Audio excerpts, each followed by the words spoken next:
नमस्कार, आप देख रहे हैं की दहाड़। मैं हूं आपके साथ ओम पांडे और एक बड़ी खबर आपको इस वक्त की बता रहे हैं मानेसर लैंड के मामले से जुड़ी। तो बिल्कुल ये बड़ी जानकारी दे रहे हैं, जहां मानेसर लैंड के मामले में पूर्व मुख्यमंत्री भूपेंद्र हुड्डा को हाई कोर्ट से बड़ा झटका लगा है। तो बड़ी ब्रेकिंग न्यूज इस वक्त की आ रही है, जहां मानेसर लैंड के मामले में जो है हरियाणा के पूर्व मुख्यमंत्री भूपेंद्र हुड्डा को पंजाब एंड हरियाणा हाईकोर्ट की ओर से बड़ा झटका लगा है।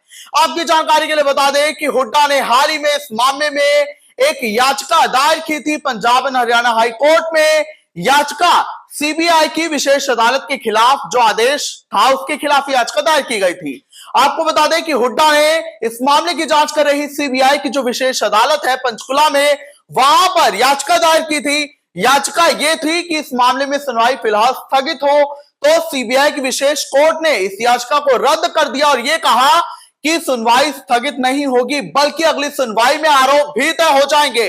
और इसी आदेश के खिलाफ, जो कि 19 सितंबर को पारित हुआ था, हुड्डा और उनके वकील जो हैं हाई कोर्ट का दरवाजा खटखटाते हैं, जहां इस याचिका में सुनवाई हुई और फैसले को सुरक्षित रखा गया। और अब इस फैसले को सुनाते हुए हाई कोर्ट की ओर से बड़ा झटका भूपेंद्र हुड्डा को लग गया है, जहां हाई कोर्ट ने फैसला सुनाया है कि इस मामले में ये जो आदेश है जो उसके खिलाफ हुड्डा गए, अब उसमें कोई फायदा नहीं होने वाला है, क्योंकि उनकी याचिका जो है रद्द हो चुकी है और जो मामला चल रहा है वो ऐसे ही चलता रहेगा। यानी कि हुड्डा पंचकुला की विशेष सीबीआई कोर्ट के आदेश के खिलाफ गए थे, तो अब उस आदेश के खिलाफ जाना हुड्डा को जो है भारी पड़ गया और हाईकोर्ट ने जो है अब जो है कहा है कि वो इसके खिलाफ फैसला नहीं सुनाएंगे। यानी कि हुड्डा के खिलाफ जो मामले की जांच चल रही है, सुनवाई पंचकुला की विशेष सीबीआई कोर्ट में चल रही है, वो चलती रहेगी। और अब यह माना जा रहा है कि अब जल्द हुड्डा के खिलाफ आरोप भी तय हो जाएंगे और फिर उनके खिलाफ जो है आरोप तय होने के बाद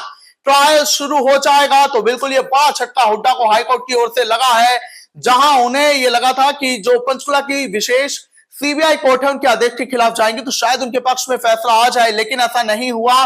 और अब हुड्डा के खिलाफ पंचकुला की सीबीआई कोर्ट में जो है लगातार मानेसर लैंड के मामले में सुनवाई होगी और आरोप भी तय हो जाएंगे और फिर ट्रायल शुरू होंगे।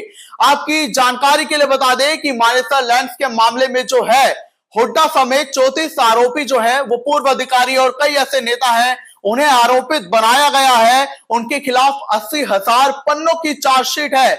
2004 से जुड़ा ये मानेसर लैंड का मामला है। इसी मामले में जो है हुड्डा के वकील थे, उन्होंने हाई कोर्ट में तर्क दिया था, ये कहा था कि इस मामले में कुछ सह आरोपी हैं, उसी पर जो है सुप्रीम कोर्ट ने अभी उन पर कार्रवाई की रोक लगाई है। तो ऐसे में अगर हुड्डा और उनके अन्य साथियों के खिलाफ ये सुनवाई चलेगी तो ये मामले को दो हिस्से में बांटने जैसा होगा कि कुछ पर तो कार्रवाई नहीं हो रही, वो आरोपित है, लेकिन कुछ पर कार्रवाई हो रही है। वही हुड्डा के वकीलों ने हाईकोर्ट में तर्क दिया था कि सीबीआई की विशेष कोर्ट ने हुड्डा की याचिका पर सुनवाई करने से इसलिए इंकार कर दिया कि जिन आरोपियों को राहत मिलती सुप्रीम कोर्ट से उन पर कार्रवाई के लिए फिलहाल रोक लगाई गई थी। उन्होंने विशेष याचिका दायर की थी पर हुड्डा ने ऐसा नहीं किया, तो तब इस फैसले को सुरक्षित रखा गया था। लेकिन अब फैसला आ गया हुड्डा के खिलाफ और अब उनके खिलाफ सुनवाई मामले में चलेगी। आखिर मामला क्या था वो आपको मैं बताता हूं। तो देखिए, 27 अगस्त 2004 में मानेसर में 912 एकड़ जमीन का नोटिस जारी हुआ। हुड्डा ने आईएमटी रद्द कर 25 अगस्त 2005 में सेक्शन 6 का नोटिस जारी कराया। मुआवजा 25 लाख रुपए एकड़ तय हुआ। अवार्ड के लिए सेक्शन 9 का नोटिस जारी किया गया। बिल्डर्स ने किसानों से 400 एकड़ जमीन औने पौने दाम पर खरीद ली। 2007 में बिल्डर्स की 400 एकड़ जमीन अधिग्रहण से मुक्त कर दी गई। इससे किसानों को करीब 1500 करोड़ का नुकसान हुआ। आपकी जानकारी के लिए बता दें कि सरकार ने मानेसर और आसपास के 3 गांवों में 2004 में 1315 एकड़ भूमि पर अधिग्रहण से संबंधित सेक्शन 4 लागू कर दिया। सरकार ने 12.5 लाख रुपए की दर से मुआवजा निर्धारित किया। सेक्शन लागू होते ही किसान और भूमि मालिक डर गए और बिल्डर सक्रिय हो गए। इन गांवों में पहले जिस जमीन की कीमत 25 लाख रुपए एकड़ थी, वही 25 अगस्त 2005 को 688 एकड़ जमीन पर सेक्शन 6 लागू होते ही औसतन 40 लाख रुपए की दर से बिल्डरों ने खरीदनी शुरू कर दी।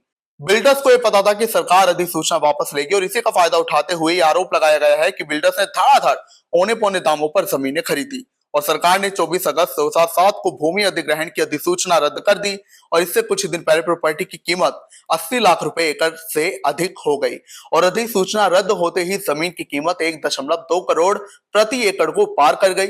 इस दौरान 22 कंपनियों ने 444 एकड़ जमीन खरीद ली। अकेले आदित्य बिल्डवेल ने 248 एकड़ जमीन की खरीद की। सेक्शन 4 से 6 के दौरान 60 रजिस्ट्रियां हुई, कुल 114 रजिस्ट्रियां गलत ठहराई गई।